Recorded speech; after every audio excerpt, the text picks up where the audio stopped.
ইরানের সঙ্গে চলমান উত্তেজনার মধ্যে নিজেদের ভূখণ্ডে যুক্তরাষ্ট্রের দুটি যুদ্ধবিমান অবতরণের অনুমতি দেয়নি শ্রীলঙ্কা।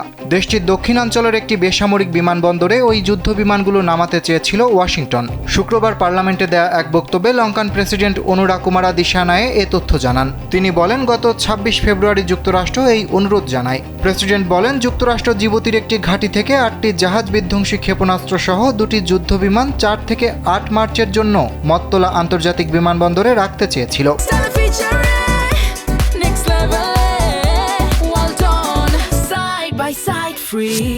তবে শ্রীলঙ্কা তার নিরপেক্ষ অবস্থান বজায় রাখতে এবং দেশের ভূখণ্ডকে কোনো সামরিক উদ্দেশ্যে ব্যবহারের সুযোগ না দিতে সেই অনুরোধ প্রত্যাখ্যান করে। তিনি আরও বলেন, একই সময় ৯ থেকে ১৩ মার্চের জন্য ইরান তাদের ৩টি জাহাজকে কলম্বো বন্দরে আনার অনুরোধ করেছিল। তখনও অনুমতির বিষয়টি সরকার বিবেচনা করেছিল। অনুরা বলেন, যদি আমরা ইরানকে হ্যাঁ বলতাম তাহলে যুক্তরাষ্ট্রকেও হ্যাঁ বলতে হতো। তার এই বক্তব্যের সময় ২২৫ সদস্যের সংসদে করতালির ধ্বনি ওঠে। তখন প্রেসিডেন্ট স্পষ্ট করে বলেন, আমরা তা করিনি, আমরা আমাদের নিরপেক্ষ অবস্থানের উপর অটল রয়েছি।